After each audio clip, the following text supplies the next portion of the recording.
The base is dropped for another edition of Soccer Down Here. It's officially a Wall Pass Wednesday, and there's a lot of stuff going on. We even have the patent pending, trademark anticipated Mid-Week Whiparound, complete with sound effects. We will have the weekend Whiparound on Friday, but because this is a double match week, and I mentioned this yesterday, remember, set your fantasy teams today if you want double match points. And we'll see if Chris Ashley can get to win 15 to start the season in the Soccer Down Here Fantasy League. Man is off to an undefeated start. Let's see how long the streak can go. But set your fantasy teams today. We'll get into some of the discussions as to perhaps whom you might be looking for in a double match week, those kinds of things a little later on. But John here, Jarrett there. And as always is the case, we have our morning kickoff, the opening kickoff brought to us by our friends at Kickoff Coffee, kickoffcoffeeco.com. Thanks to everyone who has invested in Kickoff Coffee to get your morning started in that way. Use the code SoccerDownHere15. You get 15% off your purchase, and know that 10% of the proceeds from every sale help youth development when it comes to the sport of soccer. Very cool stuff that our friends at Kickoff Coffee are doing. KickoffCoffeeCO.com. Follow them on social media, on the Bird app, on the IG, and on the web, and on Facebook, too, if I'm not mistaken. But after events that happened last night, our opening kickoff, the morning kickoff, I yield the floor once again to Jarrett Smith. Wow. Okay. Let's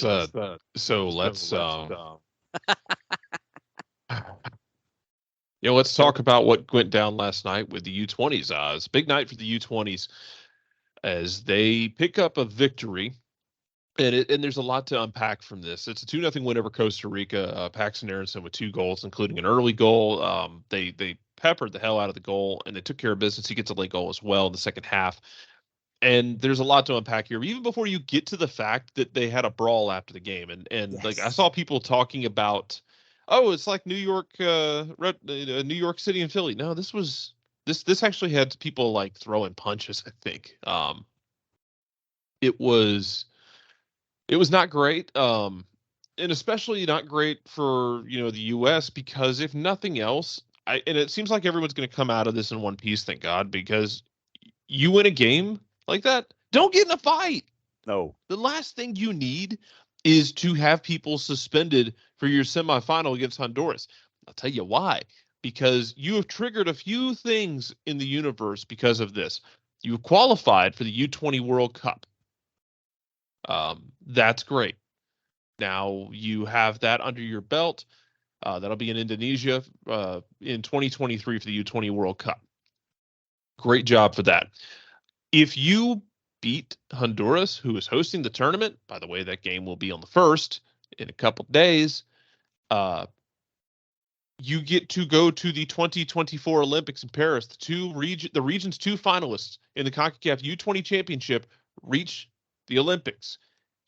The U.S. men's national team has been like just Hall of Fame level bag fumbling when it comes to getting to the Olympics.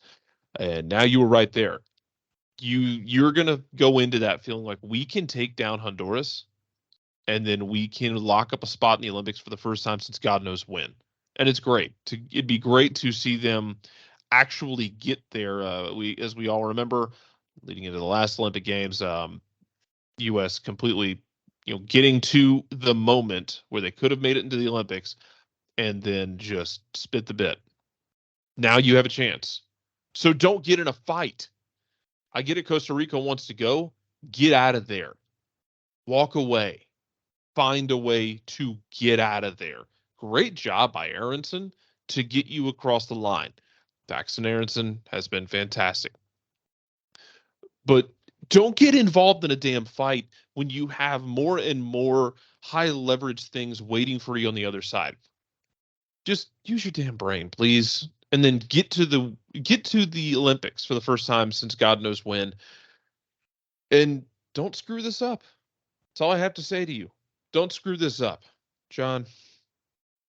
That's the morning kickoff brought to us by our friends at Kickoff Coffee, kickoffcoffeeco.com.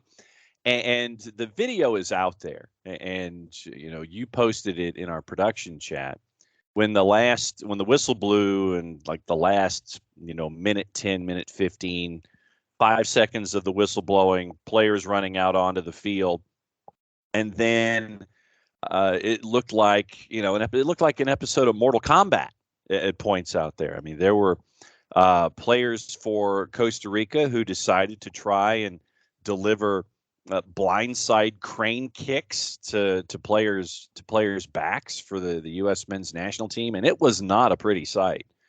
And I think that there are lessons here in this, and the biggest lesson that you came up with is the one that you need to emphasize here. If somebody wants to go and you got bigger things going on, walk away, get off the field, go away from all of this, because you don't know how it's going to affect you in this match against the hosts for a chance to get into the Olympics. So we will see about any kind of fallout. We'll see who gets any kind of disciplinary procedure attached to their behavior.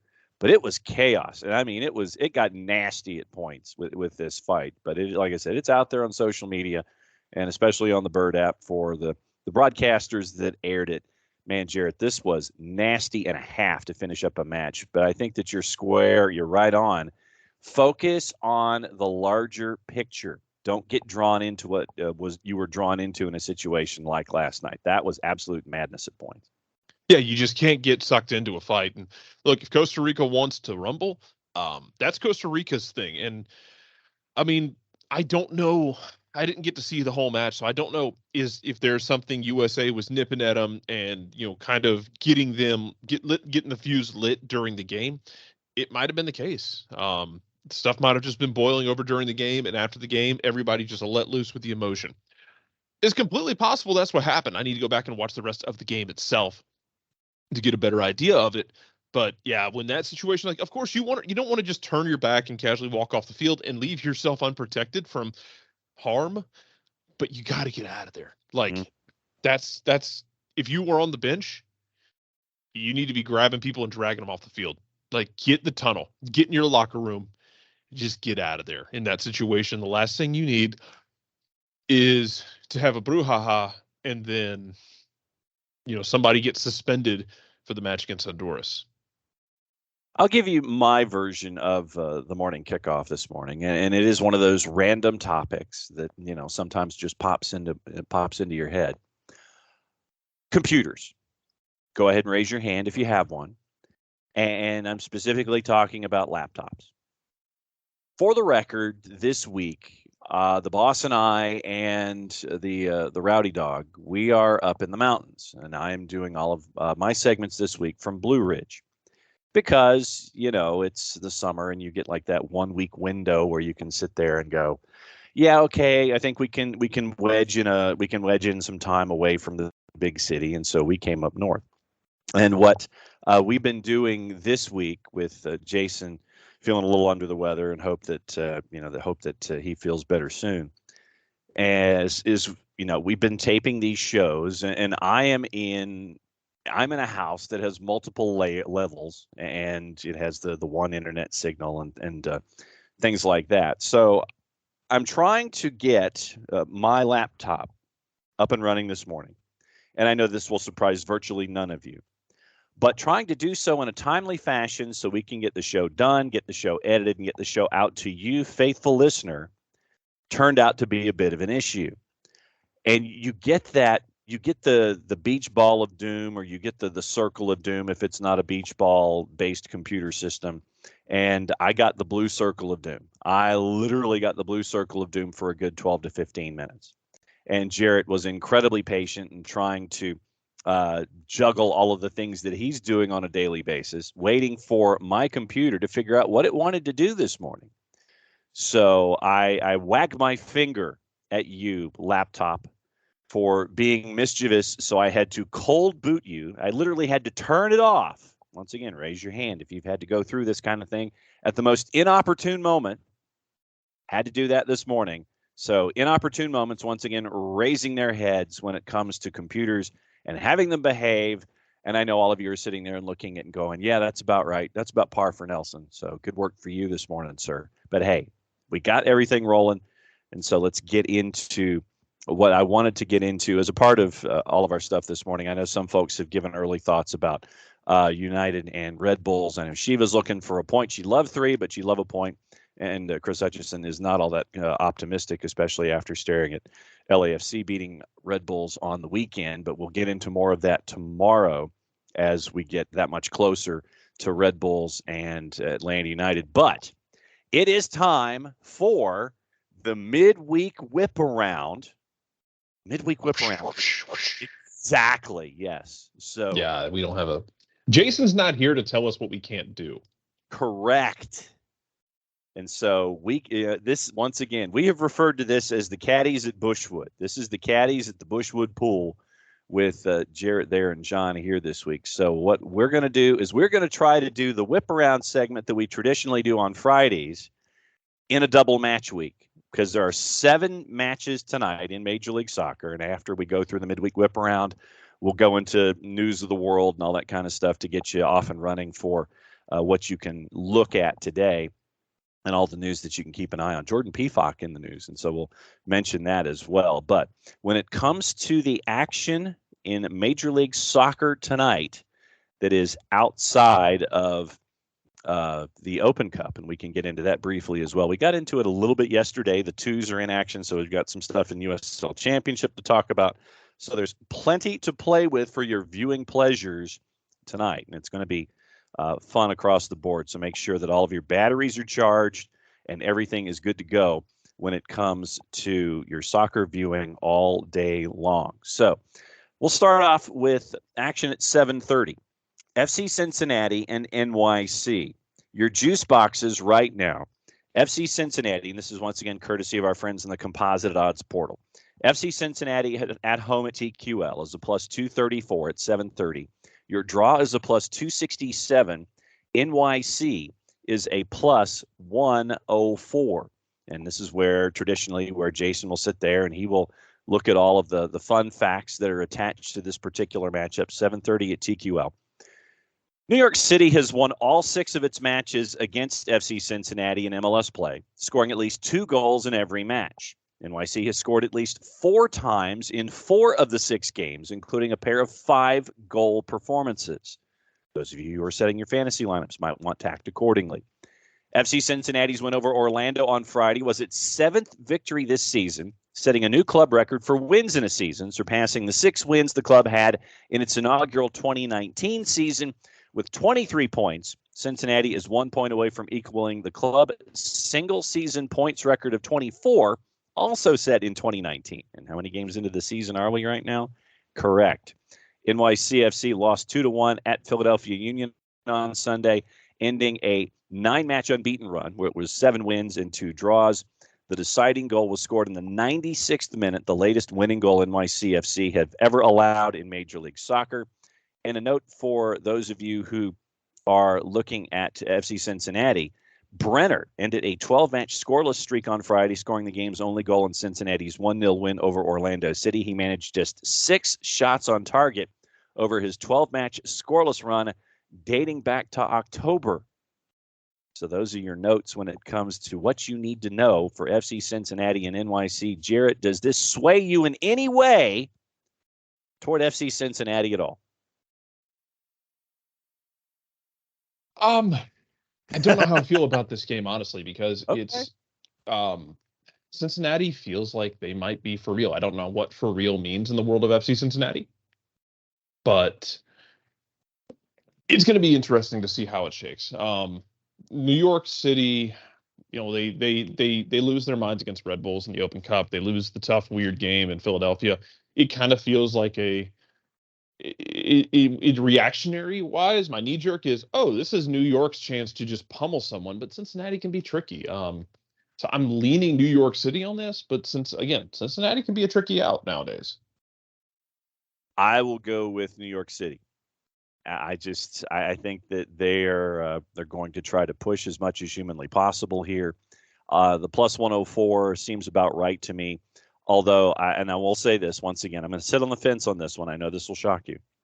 But because of this being a midweek, coming off of a weekend, it wouldn't surprise me if Cincinnati ended up putting a fight putting up a fight, and you end up with a draw here. And Cincinnati gets a point out of the deal, but I'm leaning NYCFC and the plus 104. Also, the other match at 7:30, Toronto FC and Columbus Crew. Huzzahs and hosannas are going on in Toronto right now after the signing of Lorenzo Insigne. The savior has come, unless it's Crescito and they sign him too. And Bill Manning has said that they're going to sign another couple of players perhaps. And so all of these folks that are going to help turn around Toronto FC season, it has started. They are all heading in that direction toward BMO Field. We don't know if these players individually will have their days in front of restaurants like Insigne had late last week in an Italian neighborhood at a very popular Italian restaurant in front of a gazillion people standing in the street to welcome Lorenzo Insigne. But he will be there. I imagine that the cheap pop will be involved with him possibly being presented his jersey, or he may just wave at the crowd at BMO Field tonight and sit there and go, "Hi, this is me. Looking forward to playing for you after the 7th of July. Columbus Crew come to town as a road underdog. Your numbers, Toronto FC at a plus 143. Your draw is a plus 252. The Columbus Crew are a plus 175. So, what do you need to know about this particular match? Well, we will tell you. Once again, you go diving into the information here when it comes to Toronto and the Crew. 7:30 kickoff, 7:38 at BMO Field. Columbus has won its last two matches against Toronto, including a 2-1 victory in March, with both wins coming in Columbus. The Crew have won just one of their last 8 matches against Toronto outside of Columbus, 1 draw and 6 losses, including the playoffs, dating back to the start of the 2016 season. Toronto FC's 2-1 victory over Atlanta on Saturday was its second consecutive home win, 5th home victory on the season. The Reds' last 8 MLS wins dating back to last September have all come at home, as have 26 of the 31 points they've collected in that span. The Crew are unbeaten in 3 straight games, 1 win, 2 draws, following a scoreless draw at Real Salt Lake on Saturday. Still, Columbus has recorded just 2 wins in its last 12 matches, 5 draws and 5 losses, after opening the season with 2 wins in their first 3 games. Point 4, despite the victory on Saturday, Toronto conceded yet again to Atlanta United, making it 24 straight and 45 out of the last 46 MLS matches without a clean sheet, a streak that started after a 2-0 win over the Crew in May of 2021. In fact, that win is the only clean sheet victory the Reds have kept since the start of last season. With those 4 points, Jarrett, that you need to know, where is your radar going in this one? I think it's leading Toronto. Like Toronto, go back even before the win against Atlanta. I mean, they bashed around Montreal in the Canadian Cup, and they played a first choice lineup to do so. And they go get the win on Atlanta against Atlanta at home. I think Toronto, even if you factor out Insigne coming in, and yeah, you're excited about him, I think they've got some confidence. And yeah, they're still going to give up goals, but they've kind of been that team. We've expected them to be that team that's going to give up goals and opportunities a lot, but they're also going to be able to score and be able to outscore you at times. And I think Columbus is the kind of team they can do that to. Thing is, they just can't fall into this trap against Columbus that Atlanta fell into, which is conceding early and allowing Caleb Porter to just take all the fun out of the game. Yes. I'm leaning Toronto FC as well, just because of what we've seen from Columbus. I was about to say recently, but it's been recently plus a lot longer than recently. So I've got to go with Toronto here as well, getting full points against Columbus Crew. 8 o'clock kick, Chicago Fire, Philadelphia Union. And I'm going to go ahead and give you these numbers, and then we can comment on the numbers specifically before we go into what you need to know. Chicago is a home favorite, a plus 134. Then take Philadelphia. Your draw is a plus 234. Philadelphia is a plus 200. Somebody, either there's a sucker born every day or somebody knows something. I mean, and look, Philadelphia has struggled to keep late leads. That has been one of their MOs this year. But if there's a team, Chicago is your get right game right now. Like, Chicago is what Wake Forest was for so long in the ACC or Vanderbilt in the SEC. That's your get right game. plus 200. Are you serious? I feel like John McEnroe. Are you serious? Take Philadelphia and run. Run to the pay window. Yeah, that's Run to the pay. Like I said, I mean, the only thing you're counting on at that point is like, hey, Philadelphia completely spit the bid on the road and gave up a late tying goal, that kind of thing.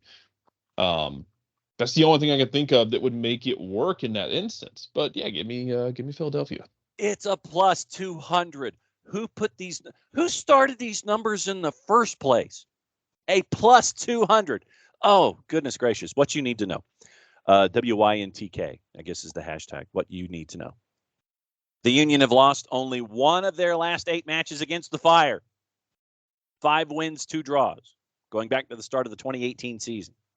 The last 2 meetings between the sides have ended in draws after Philadelphia won 5 of the previous 6 meetings. The Fire have lost for the 8th time in their last 11 games after a 2-0 defeat at Houston on Saturday.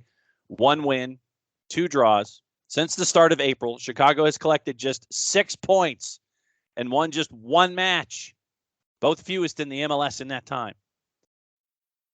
The Union extended their unbeaten streak to 9 with a 2-1 win over NYC on Sunday, 2 wins and 7 draws, including the playoffs. This is the longest unbeaten run in the club's MLS history, though they did a record 10-match regular season unbeaten run spanning the 2021 and 2022 seasons. Point 4.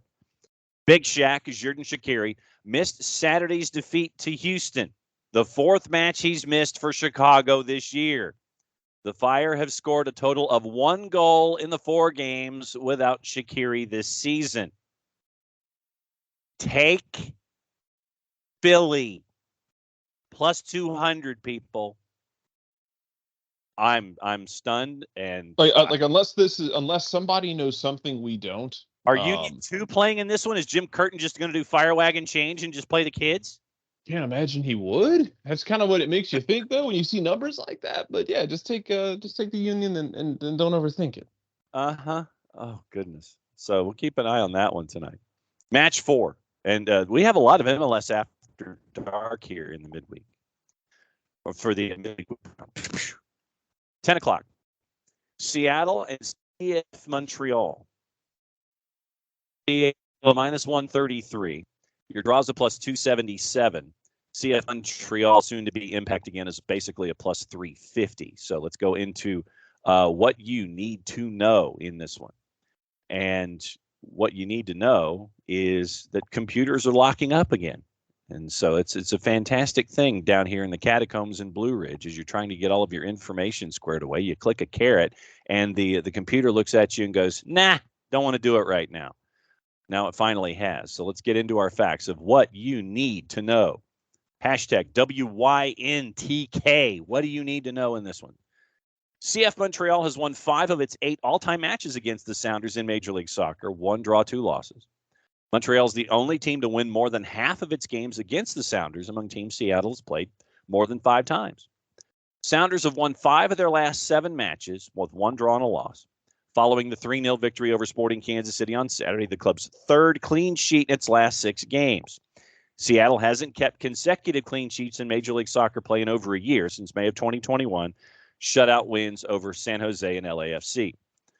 CF Montreal, soon to be Impact's win over Charlotte, was its 8th victory of the season and took it to 26 points on the year. Montreal has only had more wins or points at this stage of one season, reaching 30 points and 9 wins after 16 games in 2013.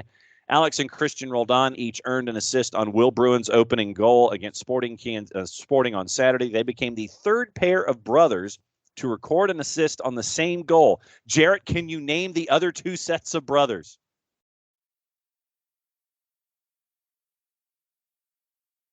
And did the Iguain's do it? No, not yet. They did not. So they are ineligible. Okay. This is actually they're ineligible. This is going into the Wayback Machine for this one. So this one might be difficult for these 2. No, let's just keep it moving. What is DeMarcus and Jamar Beasley for Chicago in 2001, and Chris and Sean Henderson for Colorado in 1997. I think. Yeah, see, I would have never gotten it. I think Jason would have gotten that one. That's just my gut. Yeah, that's in his wheelhouse. I think that Jason would have gotten that one.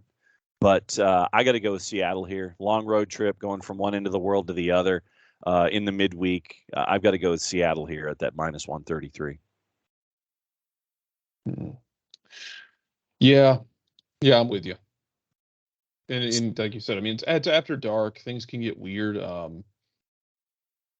Seattle has, I don't know if it's quietly, because I know that Seattle kind of gets that complex sometimes about themselves, but ever since the end of CONCACAF Champions League, look, we knew they were going to go all in on that, and they did. They suffered for it in MLS play.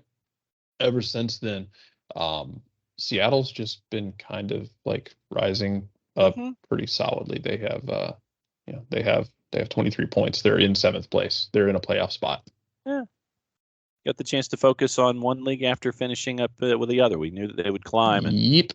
So we will catch up with Nika Moreno tomorrow and find out what's going on the left coast. But yes, we both are going in match number 4 with Seattle over Montreal. Match number 5, and the rest of these are 10:30 Eastern kicks. So get your favorite form of caffeine and be ready for some of these. LAFC and FC Dallas. Right now, looking at your numbers at Odds Portal.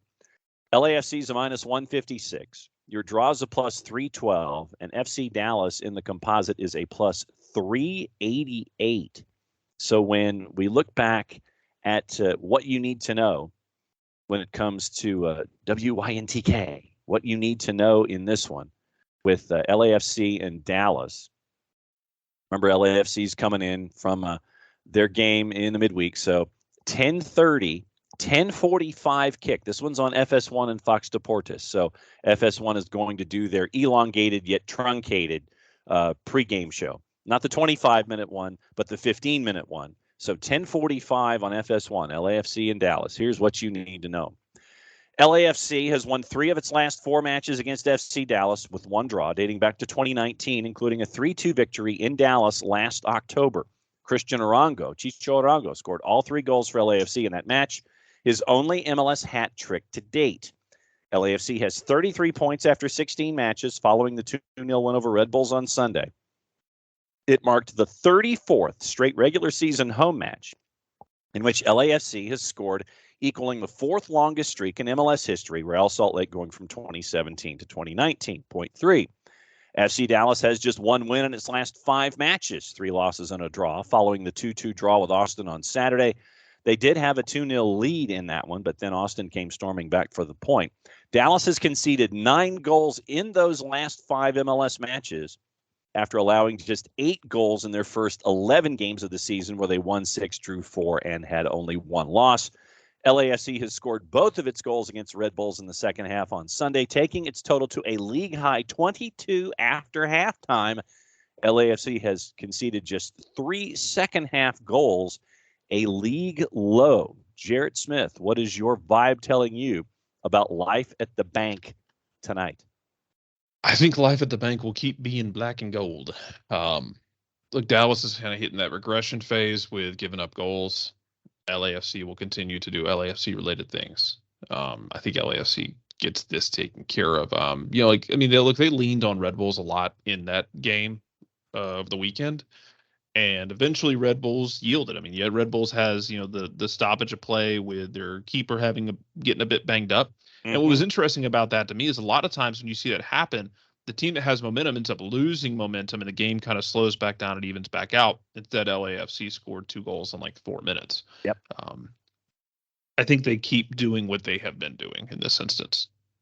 And to that subplot, we'll keep an eye on Carlos Cornell and see if he's going to be available for the match tomorrow for Atlanta United and Red Bulls, because it was a hamstring. It was the right hamstring that they were looking at.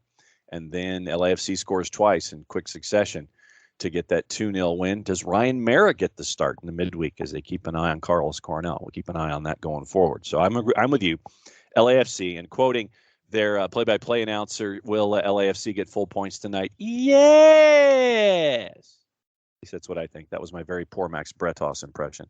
Match number 6, 10:30 Eastern time, LA Galaxy and Minnesota United. Galaxy are a minus 133. Your draw's a plus 293. And the Loons are a plus 330. I mean, we both know pretty much where we're going to go in this one, but for the sake of continuity, we will go and let you know what you need to know with with LA Galaxy as a prohibitive favorite in this one. 10:38 kick at Dignity Health Sports Park. Joe Titino on the call for LA Galaxy. Here's what you need to know. Galaxy has lost only one of its 11 all-time MLS matches against Minnesota. 6 wins, 4 draws, including the playoffs. After winning 6 of the first 8 meetings, 2 draws, however, the Galaxy haven't recorded a victory in any of their last 3 matches against the Loons, 2 draws and a loss. The Galaxy's 1-1 draw with Portland in their last match was their 3rd draw in their last 9 games to go along with 3 wins and 3 losses. There's that for consistency. LA hasn't posted the same result in consecutive matches in that time while scoring 9 goals and conceding 10. Minnesota United has lost 3 straight, 6 of its last 8 matches, 1 win, 1 draw. So, of course, you sign your head coach to a contract extension. This is Minnesota's 2nd 3-match losing streak this season, as its 8 defeats this season equals its total through the first 25 games of last year. Point 4, Dejan Joveljic came off the bench to score for the 2nd straight game in the Galaxy's draw with Portland in their last match. Joveljic is the first Galaxy player to score in consecutive games, both as a substitute, since Edson Buttle. Edson Buttle gets a reference in the show today, back in 2009. I'm going Galaxy, and I'm really not going to overthink this one at all. No. I mean, look, if there's anybody in the world who could use a good bit of news more than Atlanta fans, it's probably Minnesota fans. And timing is everything. Like, look, they by all accounts, they had locked up the extension with Adrian Heath before the season started. They just picked literally the worst time possible to announce it. They waited till the middle of the season so he could confirm that all of his people got their extensions too, his whole staff, which that's cool. I have 0 problem with that. But maybe don't announce it in the middle of a 3-game losing streak that includes a loss to a USL League One team in the Murder Owls.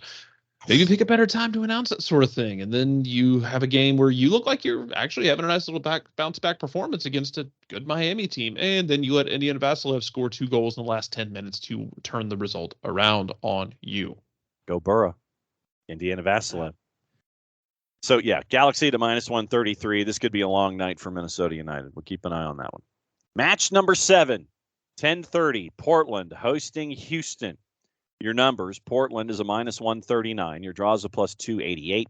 And Houston's basically a +350. And a composite, what the folks at Odds Portal do, they have a dozen different juice box purveyors, throw them together, come up with an average. And that's why we have a +351, although they have access to about another 2 dozen more. Their top 12 are what they throw into this composite. So Houston is a +351 on the road tonight. As we look at kickoff times and everything else that is appropriate for this particular match, this one is a 10:30 kick. Once again, this one is on a ESPN Plus, and it is a 10:38 kick, no elongated pregame show or anything like that. So here's what you need to know. The Timbers are unbeaten in 7 matches against Houston, 4 wins, 3 draws since the beginning of the 2019 season. Prior to this run, neither team had gone more than 3 straight games without a loss to the other. Timbers earned their 4th win of the season, a 3-0 victory over Colorado on Saturday. Portland has scored 14 goals in their 4 wins this season, compared to just 11 goals in their other 13 games, 7 draws, and 6 losses. The Dynamo have lost 12 of their last 15 road games, only 2 wins and a draw dating back to the beginning of August of 2021. Houston has just 4 wins in their last 50. 4 wins in their last 50. That is a .160 win percentage away in their away matches dating back to April of 2019. 9 draws, 4 wins, which means, using math, they have lost 37 of their last 50 MLS away matches dating back to April 2019. Point number 4, I feel like Paul Harvey. Yaroslav Nizhgoda scored with 2 of his 4 shots in Portland's win on Saturday, taking his tally to 15 goals in Major League Soccer, including the playoffs. Nizhgoda has scored those goals on 41 shot attempts for a 36.6% conversion rate. Since 2010, no other MLS player who has attempted 40 or more shots has a conversion rate above 28%. So Yaroslav Nizhgoda, when he shoots, there's purpose behind it. So as we look at this one, do we have our fourth MLS After Dark home favorite selected by both of us to win in this one as well, Jarrett Smith? Yes, we do. Again, Houston on the road is a nightmare. And Portland is probably going to have to hit that reset button after this season. But again, Houston on the road, I know as the Chicago's your get-right game. Houston on the road's a close second when it comes to a get-right game. So I'm not overthinking it. I'm not expecting – this would be an interesting one for MLS After Dark, but I'm going to go Portland straight up. Yep, I'm with you. Portland straight up. So all of the MLS After Dark home teams, we are thinking it's going to happen. Philadelphia at a plus 200. Are you serious? Are you kidding me? Run to your juice box window on that one. And Toronto FC as a home favorite. And we were kind of split on NYC and Cincinnati. So we'll see what happens with those 7. That is your midweek whip around. Other action going on tonight, and this is before you have to go and do other duties. Atlanta United 2. They are part of the 3 matches going on in USL Championship tonight. After playing in Oakland on the weekend, and I will still continue to say I have no earthly idea what the center ref was looking at when he awarded the penalty that gave Oakland the lead with 15 minutes to go, and gave a card to Grant Howard. No clue what he was looking at. So Oakland got a 3-1 win at Laney Stadium in USL Championship After Dark. Atlanta United 2, after the late night Saturday, comes home. Now they head to Patriots Point to play the Charleston Battery tonight. When you're looking at this, I mean, this is just a lot of games in a short period of time for Atlanta United 2. And we talked about it yesterday on the show, the effect that the injuries with the parent club have on Atlanta United 2 and Jack Collison and Omar Jarun and the coaching staff there trying to do their best in USL Championship. It is at Oakland, come home, go to Charleston, come home, El Paso this weekend, stay at home, Birmingham a week from tonight at home. 4 matches in 7 or 8 days, depending on how you do your numbering. And it starts, and match 2 of that tonight, Jarrett, is at Patriots Point against a Charleston team that has really struggled this season under Connor Casey in the Eastern Conference. And you look at where these 2 teams are, and the Battery they've gone 1-1-1. They've hit every button on the whack-a-mole machine in the last 3, but they're below Atlanta United 2 in the standings right now. They've only won twice in 15 matches, where Atlanta United 2 has won 3 in 16. When you look at this game tonight, when it comes to the larger picture, Jarrett, with Atlanta United in the 2s, what are you thinking? I think it's going to be a tough physical game. They showed some guts out there in Oakland because Oakland put them under siege for most of that game. They had it 1-1 late. You get the questionable penalty, and then you get hit, chasing the tying goal. It's kind of how it goes sometimes, especially after a cross-country trip. Mm-hmm. Now you got to come back and look. Charleston's not the same team they were under Mike Anheuser. They're going to press. They're going to get really physical in your face, and Atlanta exploited that. When they played early in the season, Atlanta had I think it was 4-1 victory, and Jackson Conway had a hat trick in that game. So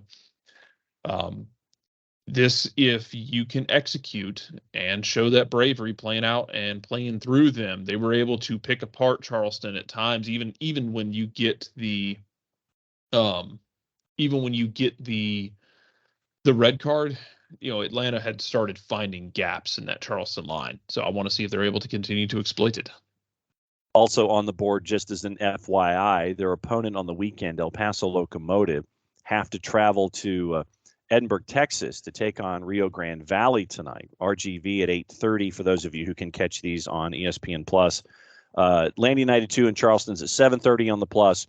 RGV in El Paso, if you want to do some forward scouting, that's at 8:30 on the plus. And RGV is a home favorite in that one. But El Paso, just to give you an idea as to what the twos will be facing coming into this weekend, you look at the Western Conference in El Paso right now, a solid third.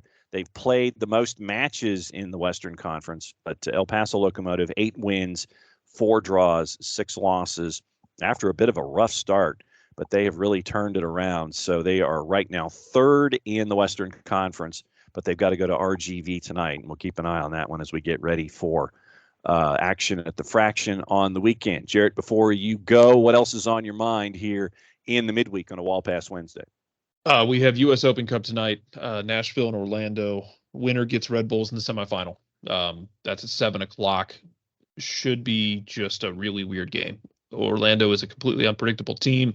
Nashville needed that DC game to kind of get themselves back on level feet because they had been a little shaky. So let's see if they can build off that game against DC, and we'll see which Orlando team shows up. Orlando City at plus 123, your 90-minute draw plus 221. I'm looking there. Nashville SC is a plus 215. Jarrett, we will catch up with you tomorrow in some shape or form. Enjoy your soccer action here in the midweek. Always do. Thanks, as always, to Jarrett. We will catch up with him tomorrow. I guess that means since we're at this point of the show, that means we get to talk about our friends at Eliminize Service for odor-free, clean, fresh air. Eliminize Service is where you need to go. The QR code is over my shoulder, but since this is an audio version, you can't quite see it.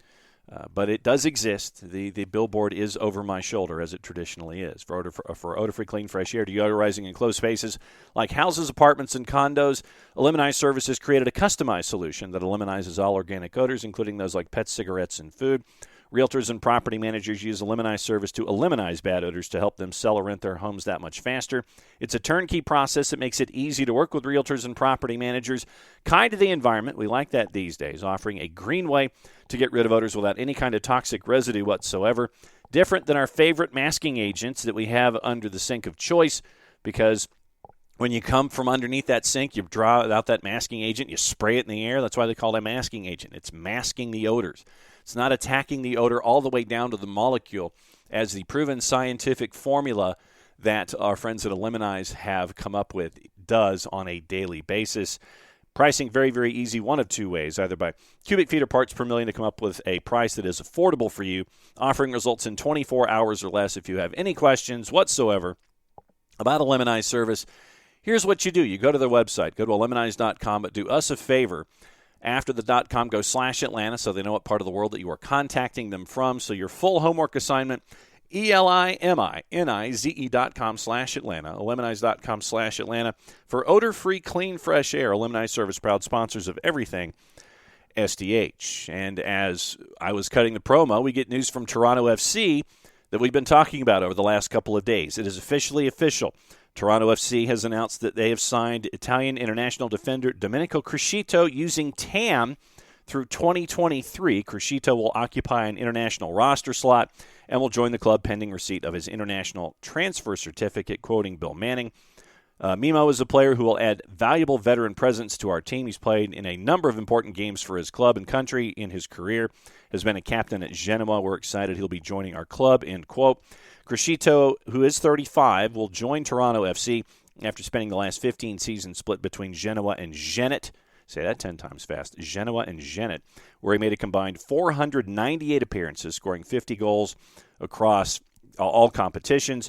Recently played his last 4 seasons with Genoa, 109 appearances, 20 goals in his third and latest stint with the club. 7 years with Zenit, 224 appearances, 20 goals in all comps in 7 seasons.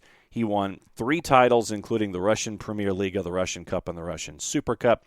Bob Bradley, quote, Mimo's a versatile defender who's a very good passer and a smart player, can play as a left back or a center back, should be an excellent role model for our young players. Criscito began his professional career at Genoa, made his debut in Serie B in 2003 at the age of 16, joined Serie A team Juve in 2015, where he made 9 appearances before he went on loan to Genoa in 2008. Second spell with Genoa, 125 matches, 6 goals internationally. Crescito has represented his country U17, 18, 19, 20, and 21, including the 2008 Summer Olympics in Beijing.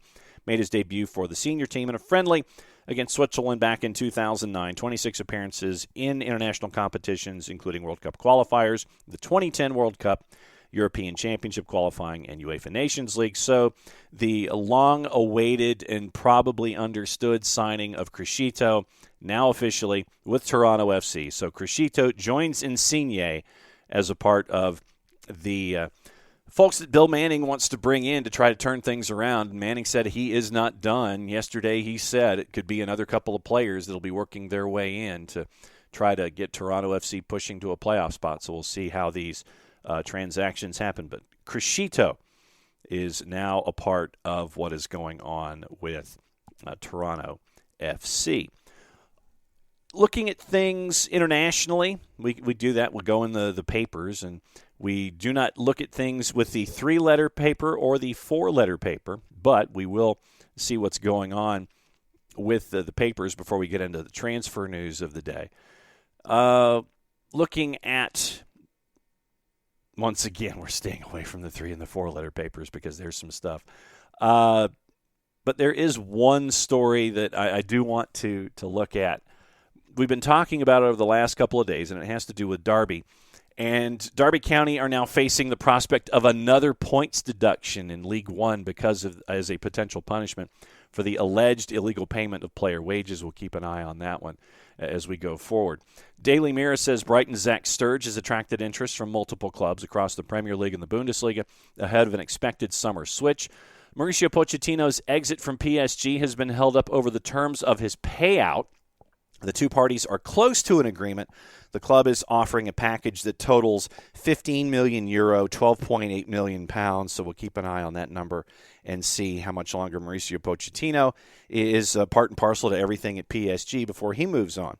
Lawrence Bassini pushing to finalize his bid to take control at Birmingham this week and is considering installing John Eustace as boss. For those of you that have The Athletic and a subscription to that particular service, there's a great article on Bassini as he is trying to become the new owner at Birmingham, and it goes into his history, rather checkered history, frankly, about being an owner in English football in the past and being a part of the pyramid. So if you've got time, then I would recommend that as recommended reading today. Going back into the Athletic archive, came out in the last week, but Lawrence Bassini is pushing to take over Birmingham, so we'll keep an eye on that. You look at the Times, and the Times is saying that Manchester United look set to complete the signing of Tyrell Malacia from Feyenoord, and then turn their attention to Lisandro Martinez as they step up their attempts to add new faces to the squad. And you look at Cesar Luis Merlo, and they have, according to Merlo, they have not yet made an official offer for Lisandro Martinez. Arsenal, however, have improved their proposal to €40 million plus 5 impossible bonuses. Ajax have not responded yet to what Arsenal has put on the table, and Martinez is on vacation, but he is, and this is Cesar Luis Merlo's word, seduced by going to the big Premier League. So we'll keep an eye on the Lisandro Martinez saga.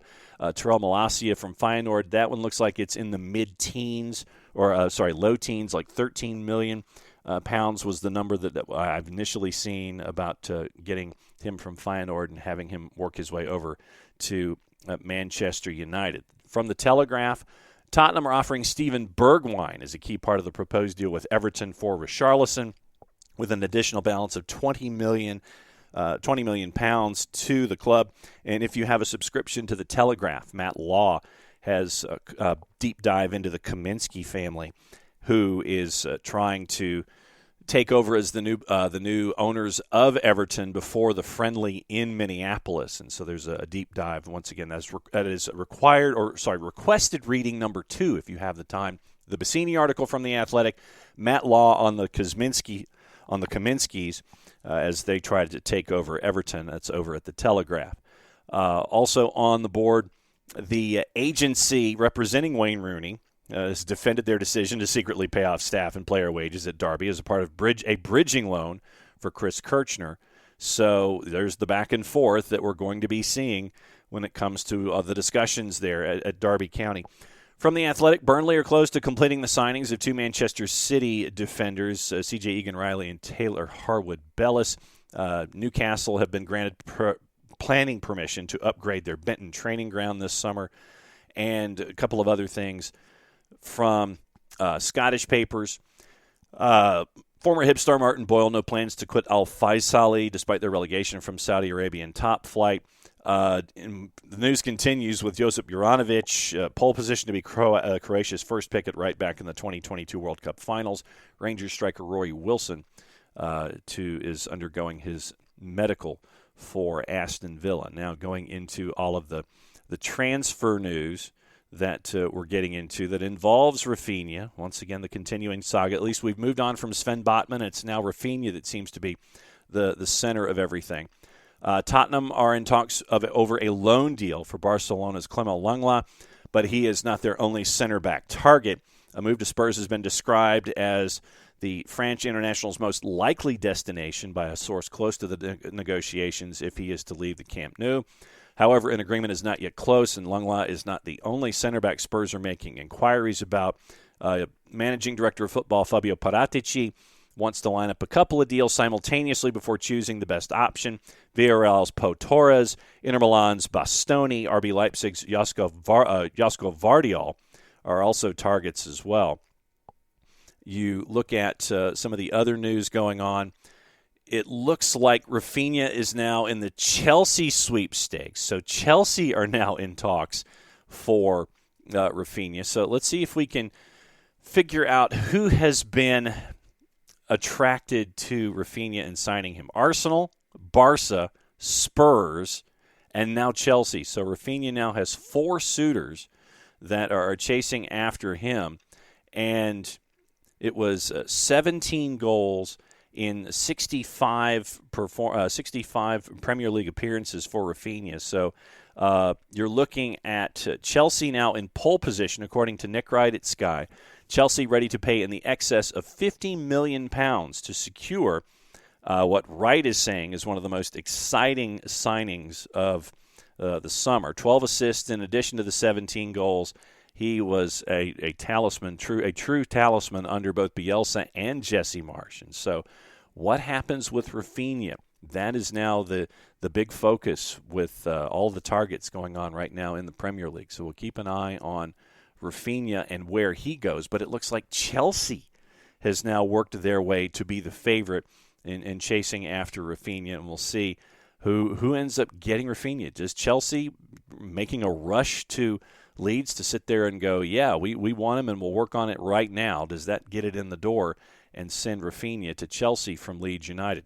Liverpool have turned down their first offer for Nico Williams from Nottingham Forest, first approach from Nottingham Forest for Nico Williams.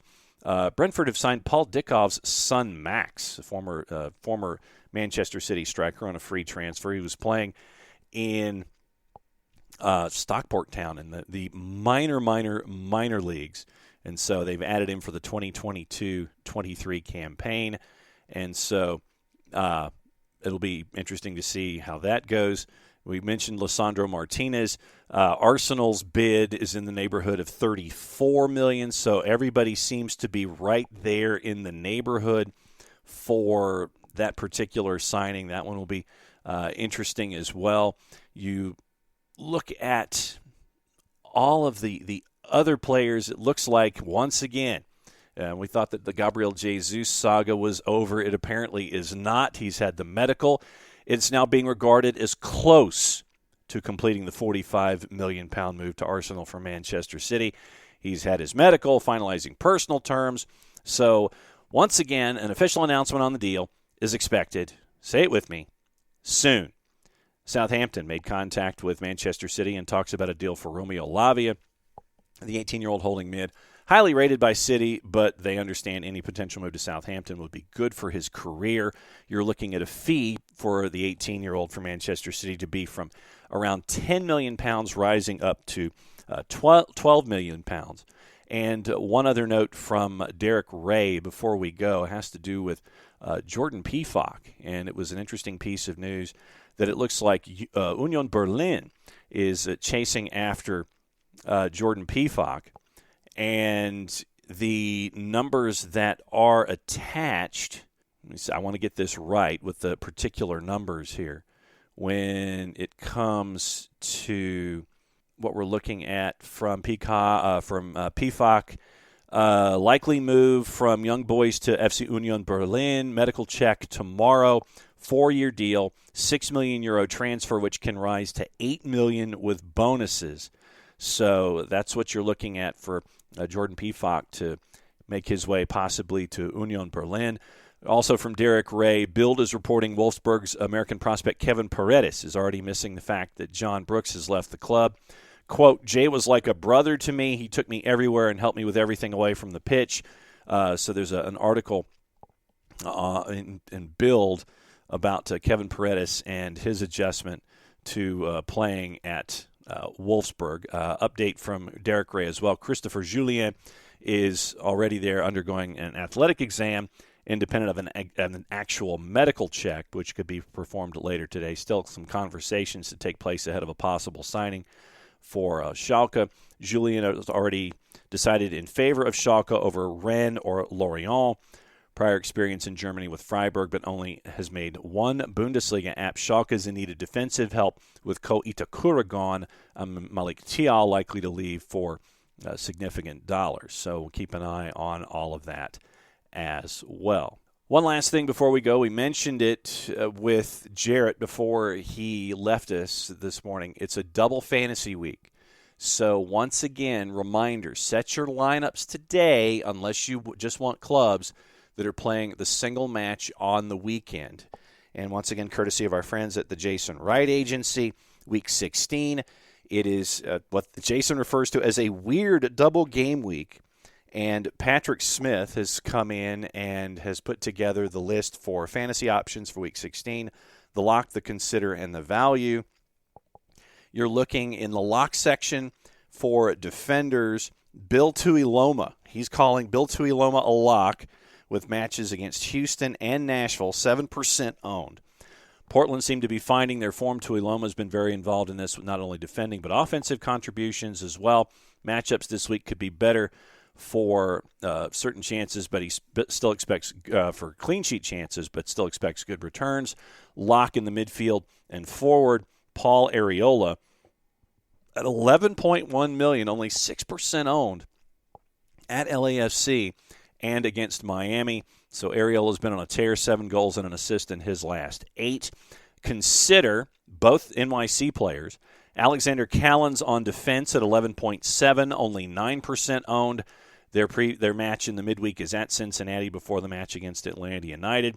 And then Tati Castellanos for your considerate midfielder forward at $9.9 million, 16% owned.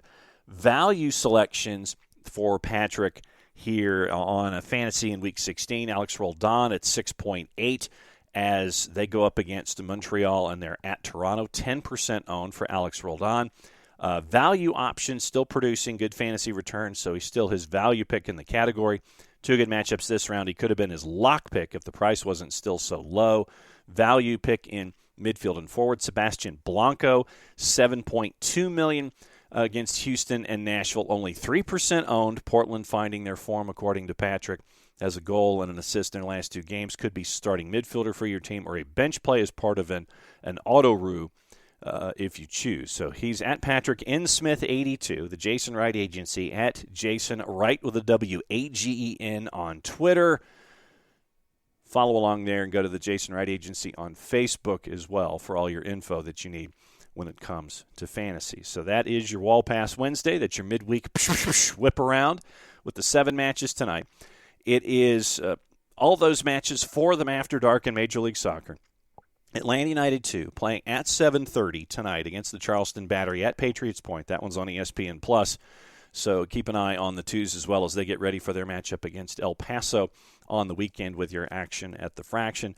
Once again, hoping that Jason feels better We'll keep you posted on what the show looks like tomorrow and on Friday. Tomorrow is Atlanta United and New York Red Bulls.